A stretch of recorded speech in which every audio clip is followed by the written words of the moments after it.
I know this is the time of the year where every content creator and everybody's talking about the New Year's resolutions. And I was thinking about maybe not doing anything like that because, oh my God, it's just so redundant. But you know what? Maybe we can give it a twist. So today we're giving it a 90% healthy twist and really wanting to help people who keep on making the same New Year's resolutions over and over again every year and never really following through beyond February. So we want to give you a toolkit that can help you pick the right goals, follow through the right ways, have the strategy that can last, and also not lose your mind along the way. Welcome back to the 90% Healthy Podcast. It's the last day of the year. It is the last day of 2025. It is New Year's Eve, and man, what a year. What a year for 90% healthy. I don't know. We have been so consistent, and our listeners and audience are growing. I am so excited to see getting us into 2026. And maybe we'll use some of the stuff that we've learned in order to get this thing up and going. You know what, Klaudia? I don't know that either one of us would have been this consistent on our own, but the fact that we have a commitment to someone else really makes a difference. And I think, that's one of the little tricks we can talk about as we move into 2026. That's true. And I mean, everything in order for it to stick, if you're doing it for somebody else, you have a little bit more of an innate drive to not let the other person down. And we want to keep it going and doing this for the audience that's listening and commenting and letting us know that it's helpful. So we're really, really grateful for all of you for being here. Absolutely. Yep. And thank you for agreeing to do this, because it's been certainly a joy in my life. So I appreciate it. Likewise, 100%. But today, since I know this is the time of the year where every content creator and everybody's talking about the New Year's resolutions, and I was thinking about maybe not doing anything like that because, oh my God, it's just so redundant. But you know what? Maybe we can give it a twist. So today we're giving it a 90% healthy twist and really wanting to help people who keep on making the same New Year's resolutions over and over again every year and never really following through beyond February. So we want to give you a toolkit that can help you pick the right goals, follow through the right ways, have the strategy that can last, and also not lose your mind along the way. As we look at this, and I think what's important is, and what we want to talk about in the podcast, is that it's more about the process than it is the goal. Now, we're going to talk about goal setting strategies and things like that. And I think those are important to get them out there. We've talked about this on the podcast before, but setting an arbitrary goal without having a process in place to work towards it, to make progress, to show feedback, you know what? That's a guaranteed process of failure. Yes. So, this is the thing we want to start to take a look at, is that how can we do this in a way, and whether it's January 1st or July 1st or December 1st, these things come up, and what are the processes that we need to have in place to make progress? And what are the helpers that we have along the way? Yes, and we don't have to completely let go of who we have been, because if you're trying to completely reinvent yourself all at once, you're so setting up yourself to failure. I mean, we know the data. The data has been shown over and over again that majority of the people will stop and will not continue their New Year resolution beyond the latest March. And then I'm being generous. Right. So it's often, I think, are just the goals that we're setting ourselves. We're just so excited to get started. And then the goal is just so big. And I'm like, oh, I'm going to do all of this, all of that. But then life will get in the way. Yes. Well, life absolutely kicks in. And again, setting that goal. Listen, I've said it on the podcast before. I'll say it again. I'll say this every day. Setting a weight loss goal is the worst goal in the world. Okay. It is the worst. Yeah. It fails 99% of the time. So don't set that goal. Let's talk about processes. Now, I don't think there's anything wrong with wanting to be in better shape and do these things. And we've talked about different tools on the podcast, having feedback. We did the episode with Spreen where you can actually measure your body composition with Jason Moore, with the phone of your camera. Feedback winds up being so important but also figuring out where the destination is. What is the point on the horizon that we're pointing to? Where is it that we're trying to go? No one takes a picture of their scale and hangs it on the wall and says, goal achieved. It doesn't happen. Okay. Yeah. What they do, though, and this is something I go back to time and time again, trainable life events.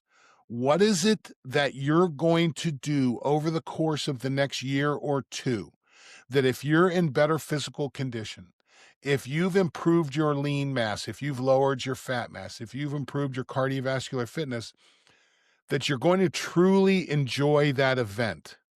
Is it a wedding that's coming up? Is it a vacation? Is it something? I mean, put it on the horizon. I mean, get that picture on the wall so that you see it every day and it reminds you, yeah, let's keep focusing on that, because there's nothing better than, again, showing up. Listen, when you show up for that wedding and everyone's like, oh my God, you look great. Yeah. That's worth every step you've taken towards that goal. And we're not talking about sacrificing.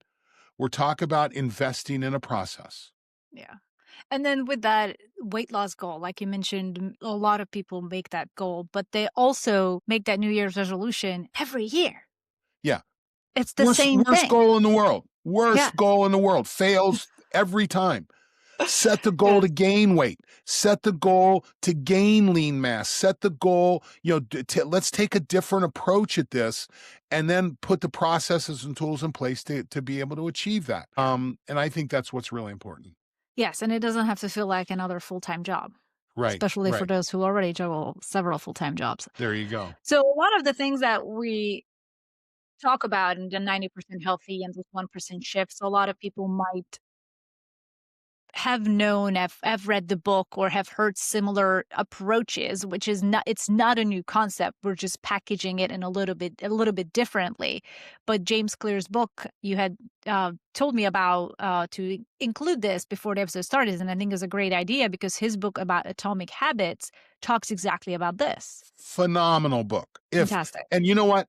That might be your first goal. That may be your first resolution. The resolution, and if you have trouble reading visually, get the audiobook so that when you're driving to work, you can put it on and listen to it back and forth. Figure out how to get that out of the book and into your head. Because James Clear, by the way, a Denison grad, went to school in the little town where I used to live for 26 years. He does just a wonderful job of saying, okay, as we want to work towards this goal, towards this process, what are things that we can do? And I love his concept of the 4 laws of behavioral change.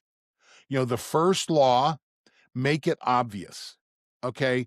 Again, and this is the reason I love, my daughter, we just spent a bunch of time over in Pittsburgh with my daughter, and she's in the middle of doing a big vision board.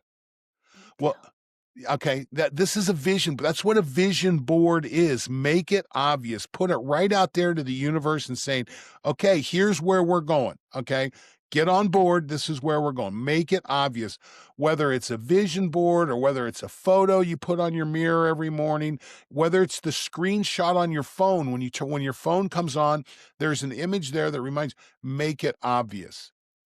Make it attractive. Okay. What's attractive about losing weight? What's Yeah, if attractive about the scale going hate there the to there? process, you're not going to be able to get You're through it. going to hate it. Absolutely. Make it attractive. Again, the 4th law is the one I love. Make it satisfying, which means reward yourself. Okay. When you achieve the goal, create the reward. So let me back up a step. The 3rd step is make it easy. This comes with a process. Okay. Yes. And yes, if you set the goal to lose 25 pounds, that's difficult. That's really, really difficult to do. Set the goal to lose 5 pounds, it's difficult to do. And you know what? It bothers me that as an exercise scientist, as a professor of exercise physiology, for a long time I taught 3,500 calories in a pound of fat. And it's just a math problem. Bullshit. Okay. I was wrong. I apologize to my students that I taught. You cannot follow that process. Okay. But make it easy.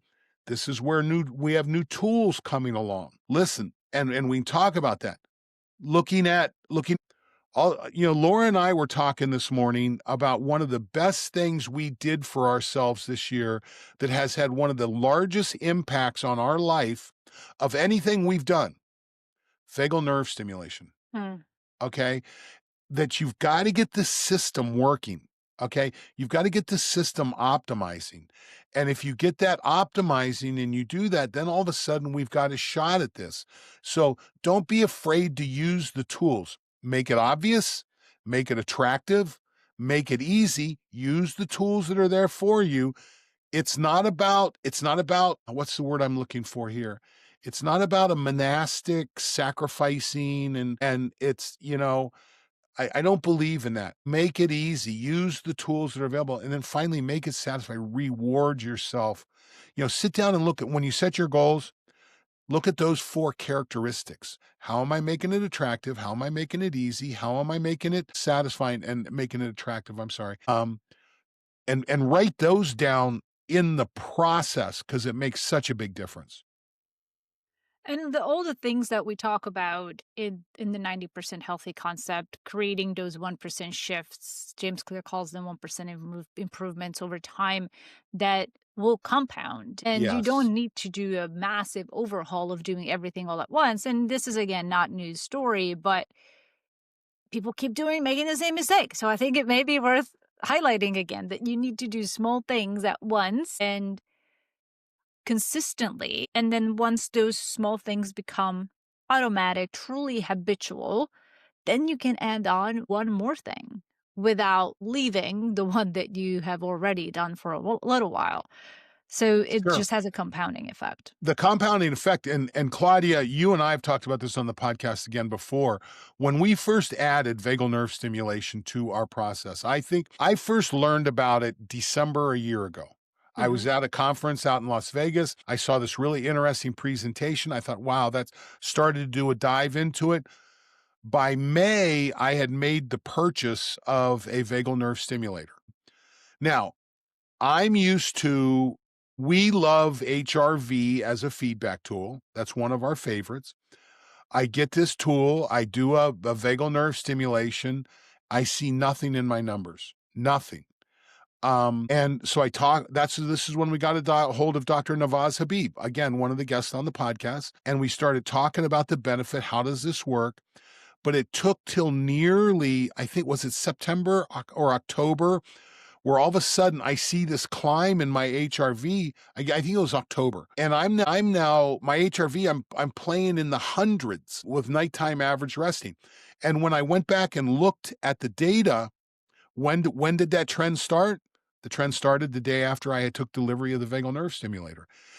It was small compounding behaviors over time has just made a huge difference. And so that's one of my big discoveries of 2025 and one of my huge recommendations for someone. If you're looking for a tool to improve health, create that metric again, whether it's VNS, whether it's uh, uh, um, HRV, depending on what your metric that you're looking at. Don't get on the scale every day and use that as your measurement of success. Just don't do it. And also with that parasympathetic activation with the vagus nerve, you sent me a little note the other day about how important it is for our body to heal and to get better when you're dealing with something, and it can only get better in that parasympathetic state. Right. So a lot of the New Year's resolutions people make end up stressing them out even more. That's not going Yes. to help It's just a them achieve the sympathetic goal. driver, isn't it? Constant sympathetic drive. So of course you're miserable trying to improve, and that's just not going to stick. So for example, a vagus nerve stimulation that you and I both are a fan of, it does the opposite. It is improving your health through parasympathetic drive. Right. Brilliant. Well, and so let's look at the other big discovery in 2025, and that's with the advent of GLP-1 peptide hormones. When we take a look at, I was listening to either a podcast or reading a study the other day where they're using GLP-1s as a tool to break addiction to alcohol and Yeah, drugs. Okay.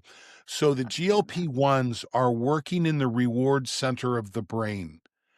And this isn't just it's not just a chemical that goes in and burns fat. It changes the way your brain works, which frankly, we may need some of these exogenous tools in or we've talked about it 100, well, not maybe not 100 times, maybe 47 times on the podcast, that we live in an environment that we're mismatched to. And that mismatch is dramatic, and we have to make big steps to adjust to it. So when James talks about make it easy in the response, use the tools that are out there. Don't think that you have to drag the rock up the hill by yourself, okay? Put the damn rock in a barrel, hook it to a tractor, and pull it up the hill. This is the thing, and don't be afraid to explore that and look at that. So whether it's VNS or exercise is part of it. This idea of, oh, I burn 100 calories. My watch said I burn 100 calories. My watch said I burn 3,500 calories. The scale didn't change. That shit doesn't work. And again, I'm sorry for teaching that for probably 25 years. I apologize. But we hadn't moved far enough along, and we see these tools that really make a great move, really make a great addition. But get the damn goal, something that you can reward yourself, whether it's the vacation or the golf clubs or something. I don't care what it is. Get the reward on the horizon for the process, not the outcome. Okay. For the process. If I work out 20 times in the next 6 months, I am going to reward myself with X. Okay. Reward the process. Reward the process. Okay. I want to dive into our 5 tools because I wanted us to have enough time to go over it. And these are 5 tools that stem from research as well as the 90% healthy idea that you're not thriving for perfection, but you are really in the continually progress toward getting better. So the tool 1 that we have here is the worst week test. What that means is that we talked about this. Life gets in the way, and it doesn't usually get in the way one day. It can get in the way for a week, for a month. And if you're sticking or trying to make a New Year's resolution that will not survive the chaos of life, then you are not going to succeed because you cannot rely on motivation. We know that. So Right. You should ask the question, would I still do this on my worst week when I'm tired, busy, traveling, annoyed, stressed? And if it's a no, then it's just going to stress you out more and you're not going to stick to it. So And just go back and reevaluate. Okay, how do I do this differently? Okay, Yeah. what is the process here? But looking, it was funny years ago when I started a business. I've learned that I need good partners. This is the reason I think we do well together. Yes. But I'm a coach. I see the pathway to the finish line. If someone says, I want to achieve this goal, I see the pathway. Well, good partner, one sees the pathway, the other one sees obstacles. And you know what? I need a partner that sees obstacles in my business life just to keep me aware of, okay, watch this, be careful. I mean, pay attention. That's like what when this I tell you process to is. turn on echo There you mode. go. Turn on my echo cancellation mode. Jesus. Yeah. I'm trying to get my That's act funny. together here, Klaudia. But yeah, you're exactly right. So yeah, that worst week test, looking for the obstacles that we have to deal with. All that is coming up with a strategy for dealing with life. That's what that is. Yeah. Because if we want to make the decision that, oh, I'm going to eat clean the rest of the year, chances are life will get in the way and you might not always have access to it. And the thing is, I Absolutely. think where people, which will come into that tool, how to counteract that falling off the wagon situation.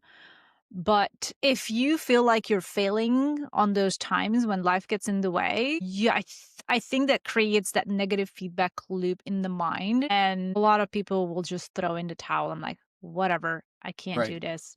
I'm not doing it. So just preparing, I'm not saying preparing for the worst case scenario, but like you said, preparing for the obstacle that will come along the way, and how are you going to like hurdle through it without completely butchering whatever you've done prior to it. So yeah. Yeah, and I'll tell you, when you're stacking habits, rarely is it one thing. When I woke up this morning, I did vagal nerve stimulation. And then right before the podcast, I made sure and got my light therapy in. And I realized we're kind of out there on the edge. We push it kind of hard. But these are behaviors, or these are techniques that are available to everybody. It's just a matter of you making the decision to invest in it. Every time, listen, most of the time I add a modality or I add something to our lifestyle, it usually is there to benefit not just me, but my wife and my daughter as well. Okay, what are something that, this makes a lot is it worth the investment? Some of these investments can be very large. And can be, and you know what? It's a decision to add it, but if you don't have this on board, then you're going to run into you're not going to be able to do it at all. So whether it's access to a gym, whether it is, when it comes to exercise, I think a lot of times in dealing with this worst week everything, I think it's important to have exercise in 3 places. Okay. I don't think a single site exercise solution is the challenge. I think you need to have it in 3 places. You need to have it, one, in your fitness place, in your place you enjoy going. You need to have something at home. Okay. You need to be able to say, okay, listen, I'm just going to go jump on the bike downstairs. I can't get to the gym today. I'm going to go jump on the bike. I'm going to get my 20 minutes in. I'm going to break the sweat. Boom. I'm going to get it, check the box, move on. That is such a huge success. That is so huge. And work. When you're looking at your work environment, if you're able to support this applies to exercise, this applies to food, this applies to a lot of things. Okay. So thinking about the life, where do we have all these 2 things? Because if all you have in your life is that Peloton bike and you don't have anything else, it only takes one obstacle to knock that out. But if you have it in multiple phases of your life, okay, I can hit this here, then you know what? I was looking today, uh, one of the big high volume, low price gym clubs, they're advertising something for dollar down, $15 a month. Listen, I'll spend $15 a month if I only get in there once a month. Yeah. Okay. But it just gives me an option. Now I have a plethora of exercise equipment, plethora, but there's just some times I'm like, okay, I need to change the space. And if it's $15 a month, yeah, I'll make that investment, but it's not my only one. That for me, that's the add-on. That's the 3rd or 4th step to make sure I get it in. So, it's little things like that. What's the worst week? And what is my strategy for dealing with that? Yeah, and how is my environment supporting or not supporting me? And I think that's what you just mentioned, to have everything. Set your environment up for you to, like, if you don't wanna have sugar and simple carbs, maybe don't have that in your pantry. Yeah. Like, yeah, that would be me, because if it's Yes, there, I'll eat it. but also don't don't torture yourself if you do. Yeah, don't go down that rabbit. Yeah, it's important. Listen, there's no one thing you can do to move closer to 90% healthy than take liquid sugar out of your life. Yeah, Easiest thing you can do. yeah. Then you can go ahead and pull some other sugar things out, because that's one of the biggest challenges. But I don't want to get too sporadic here. But yeah, no doubt it's the planning that is key, not necessarily just kind of throwing the goal on the wall and moving on. And speaking of goal, that's our next tool. Tool number 2, nice pivot. Tool Thanks. number 2 is I've got a future in this business, Klaudia. you're staying around. Yeah. Number 2 is make the actions the goal. And this is something we mentioned earlier in this episode, where outcomes are cute. Yes, the number on the scale is cute, but God, they're going to put too much pressure on you too soon. And you're just not going to be able to maintain it, because it's not always going to show the number you want to see. And chasing it is not really setting up you for success. So I think the 90% healthy rule is what we talked about, is to focus on small actions. Like you mentioned, move 30 minutes a day. Now, that doesn't have to be the same type of 30 minutes. It doesn't have No, to be the bike, the gym, it can be whatever you ideally enjoy. get a dog. Yeah. Okay, you want to move 30 minutes a day? Get a dog. I mean, Yeah. there's actually some interesting studies out there that says that when you add a pet to your life, Yeah. your movement increases significantly. These Yeah. are things. I mean, having to again, I depend on you for what we do with the podcast and work like this because of part. Make the dog your partner. Yeah. And then also some of the things, the reason why we want to make the actions the goal is because it works because you show up even if the progress is invisible. Like I'm doing 30 minutes of movement today. I'm doing a protein first meal Love every that. day.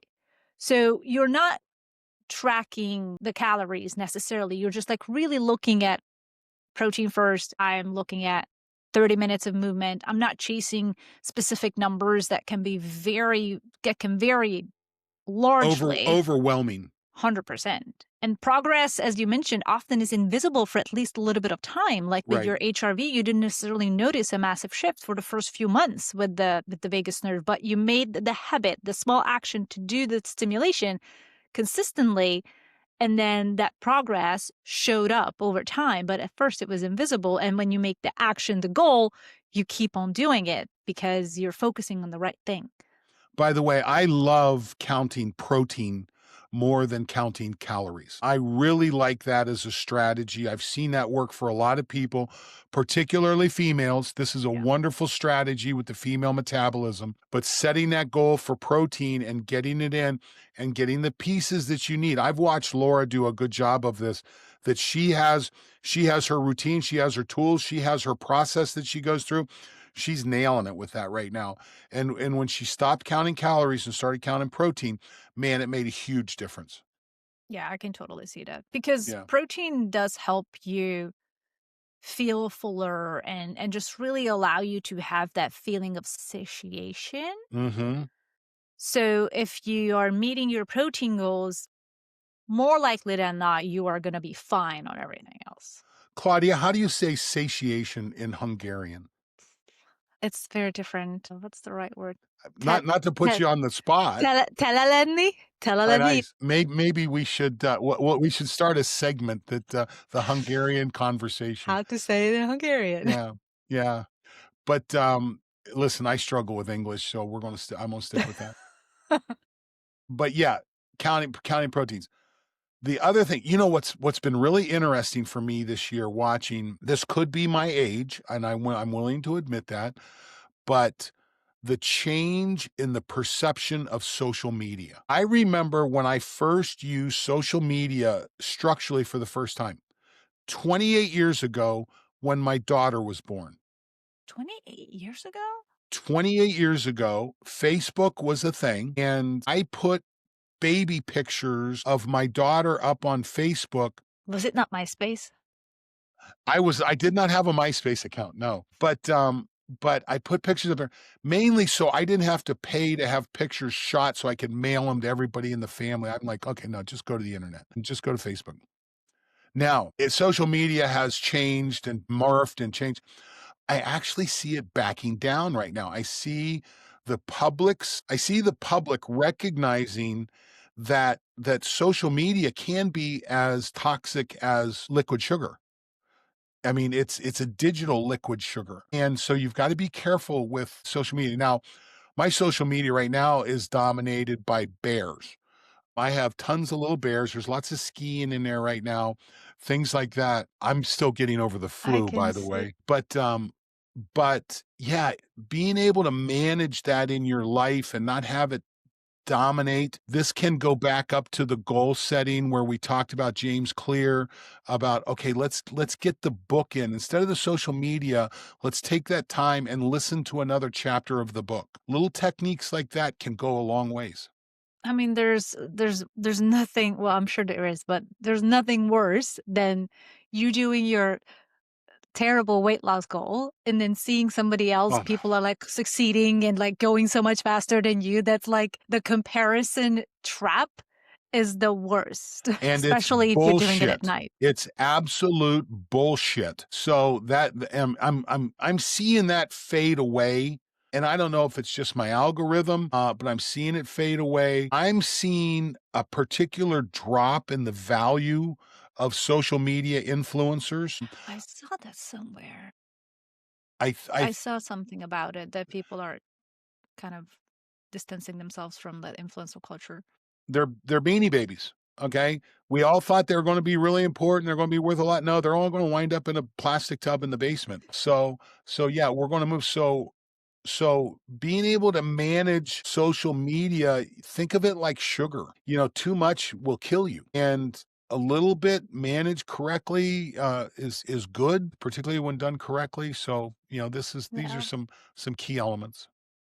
Indeed. So let's repeat. Number 2 was make actions the goal. Make actions goal, Yes, not chasing the number. it's the process. It's Yep. the process. Reward the process. And you know what? That could be a trip to Starbucks. That could be, well, as long as you're not getting something sugar laced. Man, I'm telling you what, that Starbucks menu has gotten just Oh, toxic.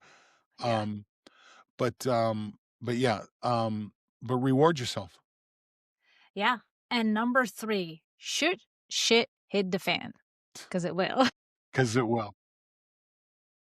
The tool number 3 is the 24-hour reset. I think that a lot of people who fall off the wagon and something comes about, life, etc., then they tend to spiral. I've been there, done that. Like, oh, I'll just Yes. restart Monday.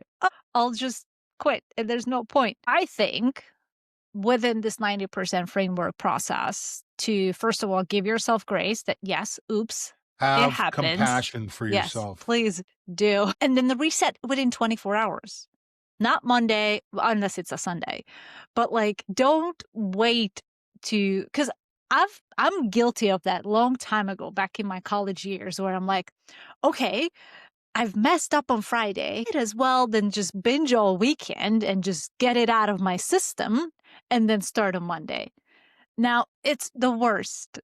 It's the worst. So because that just puts you down in a lot deeper of a rabbit hole and a lot deeper of a even self-shaming and stuff like that. Oh my god, I can't do it.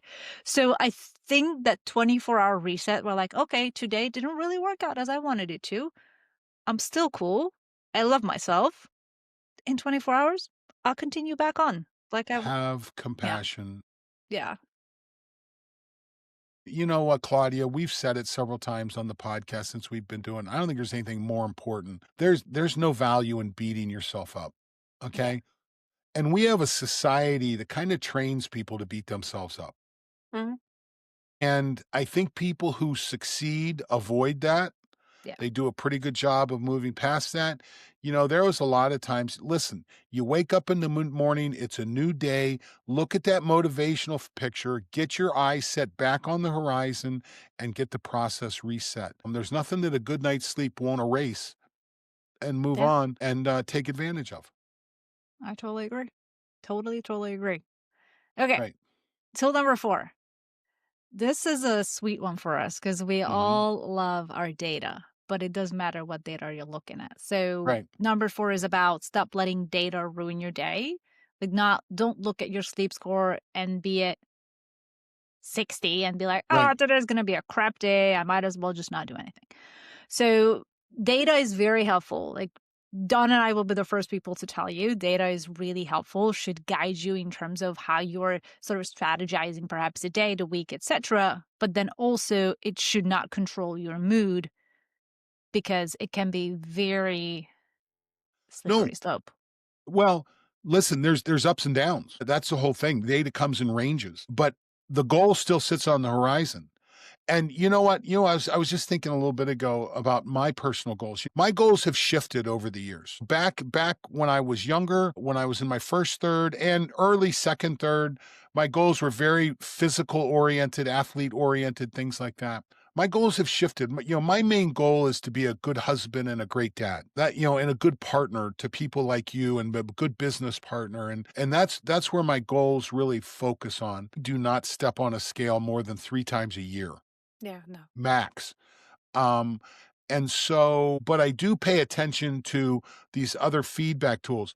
I'll wake up to listen. I'm on a roll right now with my HRV, man. I'm I'm busting. so jealous. I My am. biggest nerve stimulation isn't doing the same for me, which just comes to show you that we are all Yeah. different. Well, we're all different. There's different impacts, but I've also had bad days. We've said it on the podcast before. I'll say it again. If you get a monitoring device, whether you get an Oura Ring or a Now Watch or anything else that you're going to look at, you're going to wake up in the morning. It's a mistake to wake up in the morning, look at your numbers, and decide what you're going to do that day. You decide what you're going to do that day based on the picture that you put on the wall of the goal that you're working towards. Okay. If we haven't run this in the ground hard enough, well, we've got a few more shots at it here, but it's constantly looking up and saying, well, okay, maybe I'm not a marathoner today. Maybe I just need to do some basic stuff. That's where having other modalities to come into play. So one of the things that I've got to constantly remind myself of, as much of an exercise person that I am, sometimes it's hard to get it in. Sometimes I just don't get it in. But you know what? There's nothing that stops me from putting my fat ass in my sauna. Okay. There is nothing that keeps me from doing that. That is just a matter of saying, okay, get the damn thing turned on and park your butt in there. That was an investment we made. And I don't know if we've talked about this on the podcast, but I put a sauna in my life. It's been almost 5 years ago. I had a bad knee surgery. I had a bad infection in my knee, and I was basically in bed for 2 months. IV antibiotics. I mean, I was 6 Percocets a day for September back, 5 years ago. I was hurting. And the day before that surgery, I rode my bike for an hour thinking, oh, you know what, this is a quick little surgery. I'll be done with this and be out. Well, it took me it took me 2 months just to be human again. But all of a sudden, 3, 4, 5 months out, I can't ride my bike. I mean, I've just lost all that. So working with a good friend of mine, Jim Stray Gunderson, using blood flow restriction training, a nice little boost, he said, put blood flow restriction on and go sit in the sauna. Okay. I can do that. I don't care how ill I am. I can do Yeah. that. I didn't know you could sit in the sauna with BFR. I'm telling you what, it really moved the needle for me. Yes. So it's little things like that. Now, the sauna that I have in the rig right now, it's a small 1-person infrared sauna. It's not ideal, but it's good. Don't let perfect be the enemy of good. Okay. And so now when Laura and I build another house, I will have a big 6-person finished sauna in Ooh, there I'm coming. that I can cook ribs in if I don't want. I mean, I'm either going to sauna or I'm going to use it as a smoker. One of the two. But that's going, we'll get there. But until then, I think I bought this sauna that I have on Wayfair. It wasn't too bad. It was certainly less expensive than probably 80% of the modalities I've spent money on. But again, in a day, it's just like park my fat ass in that sauna and get the 20 minutes in. And go from there. And there's just such small barrier of entry for a sauna because it's not like you need to do anything. You just need No. to Well, you gotta get get in it in there. your house. You gotta get it in your house or your apartment. You're younger, so your domicile is changing more aggressively than mine is. And so your where does my sauna go? How do I do this? How do I manage this? You gotta manage that. But man, once you have it, you've got it, and boy, it makes a difference. But also nowadays, and I know we talked about gyms, a lot of these low-cost gyms now have saunas in there. Frankly, yes, you might want to put a towel down and not go in there barefoot and have some flip-flops on. But still, I think it's a really great alternative if you can't have it at your house. And there's sauna chains coming up. Now, I don't want to, again, it can be the same difficulty getting to the gym can be the same difficulty getting to the sauna house. Okay. Yeah. Just having the time. This is where the 3 things come in, the 3 phases of the life: work, home. It's funny, when I traveled to Scandinavia many years ago, when I was working with Polar, they have saunas in the office buildings. This was such a culture clash. It's like we're sitting around working around the office, and all of a sudden, okay, and everybody just gets buck naked and goes in the sauna. Both genders. It's like, well, this is interesting. A different culture. It was just a different culture, but boy, that and I hadn't quite connected to the sauna culture, but that was just something that was feeding it. Now I'm right there. Let's go. So have it at work, have it at home. You go to Scandinavia, everyone's got a sauna at work, everyone's got a sauna at home. Yeah. How cool. So, How cool. Well, so a couple things that we are tracking that I think are valuable to track instead of some of the more common things people are tracking. Energy, I think, because mhm. yes, there's not necessarily like a metric to track your energy, but sort of like that intentional checking, like what's going on with me? How am I feeling? Where does my energy sit? And that sometimes for me could counteract what my wearable is showing me. It's not always, I may have an 85, 90 sleep score, and I'm like, hey. Yeah. So, Well, and okay, so one of the other habits, and I don't know that we talk about this enough, but meditation. Okay. Meditation is something like the sauna. Turn the TV off, go someplace. You can use tools, whether you're using I love the app Headspace. I recommend it all the time. You want to change something in your life that's very valuable, go download Headspace. The first 10 days are free and start to establish a habit that you stack on a daily basis of short-term meditation, okay? If you want to take this up a level, well, there's tools like Heart Math that let you gamify the process. Love Heart Math, one of my favorite tools going. But adding that, oh, by the way, when I do Headspace or when I do Heart Math, it's driving a parasympathetic response. It's going to have a back channel effect on my numbers. And when you learn to meditate, when you follow us, you learn to do checks. You learn to check yourself. Okay. This is a great process to learn. You know what? That would be a wonderful goal. If you want to work towards this 90% healthy, you're trying to think of where to start. You know what? Start to establish a process of meditation, 10 minutes in the morning, 10 minutes at night. Start with 10 minutes, 10 minutes during the day, anytime. Okay. And just kick it in and quiet down and do the check. What a wonderful habit to start to stack. and I think that's a great initial habit to incorporate because you will do everything a lot better if your nervous system is more regulated. If it's regulated, absolutely. So yeah, Absolutely. I couldn't agree more. So yeah, and then the other thing that it's worth tracking is what we both track. I want to say religiously, but it's not true. Not religiously, but we just love it, which is HRV, heart rate variability. It's Yeah, a and great metric to see progress. I believe that within the next decade, HRV will become a vital sign Uh, in in the medical community. Right now, we've talked about on the podcast, right now medicine's all about symptoms to death, working in that range, which we call from so 0 to sad. -10.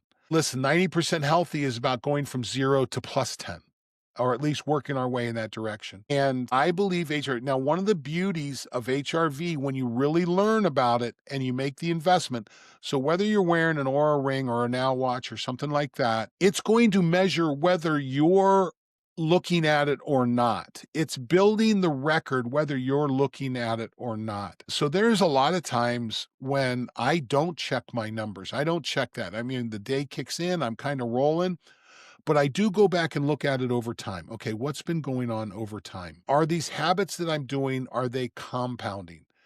For me, man, I'm in a sweet spot right now. I found a set of habits that are compounding that are really driving that number for me. And again, not the least of which is vagal nerve stimulation, one of those tools. And Claudia, I'm about to the point to where I believe our environment has created such a toxic impact on us that in order to achieve 90% healthy, you may have to invest in tools to push back against the environment. You do. Whether it's the infrared sauna that's in your house, whether it's the vagal nerve stimulation, whether it's these tools, I do believe in my heart that within the next decade, things like HRV are going to become vital signs, and tools like vagal nerve stimulation, sauna, exercise, all these tools, red light therapy, all these things are going to become therapeutic tools, necessary. GLP-1s. The more I look at peptide hormones, Not all peptides. I think peptides can go people can go pretty crazy with them. But I do think what's happened with the GLP-1s, I think it's for some people, it may be just part of life. Yeah. But you know what? Have compassion. If that's what works for you, then God damn it, do it. Yeah. Okay? And God love you. Your numbers are going to move in the right direction. You're going to be healthier, and you're going to be more the impact you're going to have on your life and those around you is going to be even greater. So, and again, think about the events. Think about the trainable life events that you're going to put on the wall and stick the thing on your mirror and put the sign on your and put the image on your phone, the constant reminder, why am I engaging this process? That's it. For me, it was skiing. Yeah. For 4 years, it was like, can I get after that surgery that was so devastating, I wasn't sure I'd ever be able to ski again. And last winter, my daughter and I skied together out in Lake Tahoe, and it was such an amazing event because first of all, I would have never been able to ski with my parents. It just wouldn't have happened. Mhm. And you know what? I am looking to ski with my great grandkids. I want to be that person. That's the thing I want to have on the horizon and still teach wrestling. I'm flirting with Medicare right now. Now within 2 years of Medicare. Um, I'm not planning on retiring. I'm planning on staying engaged. I'm planning on driving this because I learned more last year than I had the entire lifetime before that. I expect to learn more next year than I did last year. This is what drives me. And again, being that granddad, being that great granddad, being that parental or grandparental image for someone, that's my vision of the future for me. Yeah, I mean, my mom could relate. She's about to become a grandma in a few months, so she is just making sure she's the healthiest she has ever been, Yep. so she can be a 100% support for my brother and sister-in-law. Grandma knowledge is, oh my Mhm. God, when we had Jacqueline 27 years ago, 28 years ago now, my mom came in and landed like Mary Poppins, and there is nothing better than a grandmother coming in, the knowledge they bring. Yeah. We need to worship these people in our society. They're so valuable. Yeah, it takes a village. It Takes takes a a village, village. at least the grandma. Grandmas are so important. Yes. And then awesome, aunts can come in and uncles too for Yes. help. Families, there's just nothing like family. Yes. As long as they're contributing. I'm not Yes. I'm not necessarily interested in That's toxic family, but no. and we have No, to be prepared to deal with that. that's true. Okay, before we wrap up, we've got one more tool to leave you guys with, and that's tool number 5, which is a little bit on top of the whole seasonality of our world, of our life, of our environment. And it comes to the fact to not overwhelm your decisions and your choices too soon. So it's about focusing on one thing or at least a group of things that are complementary per season. So instead of having high intensity on all areas, working out, diet, sleep, like trying to fix everything all at once within the first 3 months, that's not going to be. People can do it. I'm sure somebody has, but the majority will not be able to sustain it. So it just gets way too overwhelming. So with the 90% healthy rule, we want to sort of encourage people to pick one primary focus per season, and then everything else sort of stays in maintenance mode. It's not like you're working on one thing and then you're completely ruining something else, Right, but rather, like, for example, as of January, February, the winter months, focus on sleep and then the routine around sleep. And then maybe and with sleep comes that 10-minute meditation in the morning and in the evening that does right, fall in the realm, like consistency with your sleep schedule. And then when it comes to spring, once your sleep is on track, then you can actually focus on that strength, the building, lean mass, and then nutrition because you're rested. Your nervous system can pile up on more stuff. And then for summer, you can push a little bit more and then double down on performance, and then leaving and getting into fall, reflection, recovery. So there are certain seasons in life that you can take advantage of instead of trying to do everything all at once all year round because it's just too much, especially if you're starting at somewhere around that -10 to 0 round. Right, right. And Claudia, listen, I also think it's important to engage friends, professionals, family. I think this is really important. Don't think you have to do this by yourself. God, no. And know that there are people out there. Listen, Claudia and I are there. If you have a question, if you want to talk about, okay, what I'm trying to figure out what to do, get a hold of us. We'll schedule a call. If and we'll recommend professionals. You know what? I think one of the professionals that is not getting enough attention is a good counselor. Dealing with the emotional, the stress, the turmoil, all these things, there's techniques, and it's about understanding where it comes from, where you come from, how you make this work, showing compassion to yourself. This is something where professionals come into play. The professionals aren't just personal trainers at the gym. Yeah. Okay. There's a lot of other people out there, again, and we're going to see this emerge. We're going to see these professionals emerge. I've two different friends of mine that run academic units in universities. I've said it's time to change up the curriculum of exercise science. Exercise science needs to become biohacking.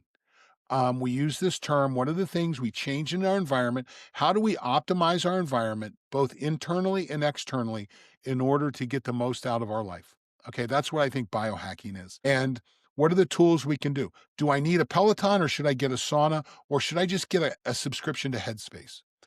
Work with a pro to help get these worked out.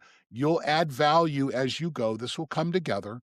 And don't be afraid to engage that professional to help you work your way through this. I have a good friend that reached out to me. He's got a son that's wrestling, freshman in high school. So listen, I've got a pretty good repertoire of wrestling teaching knowledge, things like that. I've been working with this kid for a couple months. The thing we've been focusing on, goal setting and journaling. Listen, journaling is just an incredibly valuable It's great. process. Maybe that's one of the things you add on that's relatively low Yeah. expense and you can work your way through it. But don't be afraid to engage that friend, that pro. I think it's a mistake to engage that person. I want to train with you because I want to look like you. That's probably a failure. Okay? Which goes back to the Instagram, the social media bullshit. But yeah, focus on one thing at a time, bring it around. These compounding habits will pay benefits down the road. And when you get to that goal, that picture on the wall, the picture on the mirror, the picture on your phone, you're going to look back and say, man, what a great trip this has been. Rock star. Because also, I think a lot of people start to optimize before they stabilize. That's a great term. I really like it. I I was love like, that. damn, that is great. It's true because a lot of people, oh my God, I'm gonna take this, do that. I'm optimizing when your entire foundation is so cracked, everything is Right. just Yeah. falling straight Yeah. through. So stabilization, that's why I think that first couple of months shouldn't even be like going to the gym 5 times a week because you can't sustain that. If you haven't been doing at least 3 times a week, 5 times is definitely not going to happen. So it's just really getting to a point where I think, and what I'm just going to repeat myself, but stabilizing your nervous system so you can handle adding on more stuff could be a good enter into a lifestyle change that you want to exhibit. So, yeah, don't There's a optimize before you stabilize. Right. We've stabilized before you optimize. Mm-hmm. That's what we're talking about. Yep. And I've talked about dozens of things, if not working onto a couple dozen. You don't need to throw them all in at one time. And everyone's different.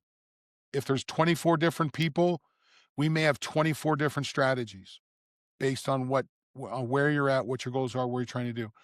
Um, so but if there's one thing, we've said it 100 times in the podcast, maybe not 100, but we've said it a lot. Compassion for yourself. This isn't easy, okay? But the process is relatively simple, Mhm. okay? Simple habit changes compounded over long periods of time. So, and don't be afraid to work with a friend, don't be afraid to reach out. That's why we're here. That's what we do. If there's something you think we can help you with, reach out to us. We're here. Gosh, yes. Next year, we have so many exciting guests coming your way and a lot of topics to unpack. And of course, we're always open to hear what you may have heard, our audience from around the world, from the world of social media or the World Wide Web. What is trending that you may feel confused about and want us to unpack? We are here and we continue to be here every week. Thanks, Don. It's been so good. Thanks, Claudia. Thanks for a great 2025. I am so grateful. It's been a great year. It's been a challenging year for me. There's no doubt about it. It's been a very challenging year. But one of the great things was establishing, again, I think about the text I sent, I think it was November. No, it must have been December. It was right after Thanksgiving. It was there. We were driving across the country and I said, Claudia, I've got this idea. And it was perfect timing because I was thinking about doing a podcast, but now it's a lot better. So I don't have to just like talk idle by myself or constantly worry about having guests on. We just make such a good pair. Well, I appreciate that. Now we have to add the Hungarian word of the podcast. What was it today? Satiation? There you go. Okay. There you go. Happy New Year, Don. Happy New Year, our listeners, our audience. We're grateful to have you. And you can find us. You can find us at Train Recover Win on social media. You can find us at trainrecoverwin.com. You can find Claudia at Longevity Journalist. You can find us both on LinkedIn. That's a great place to connect with us. Yeah. Find us both on LinkedIn. Let us know what we can do to help. That's why we're here. And we continue to be. Thank you. Have a great year. Have a great year. We'll see Bye. ya. See ya.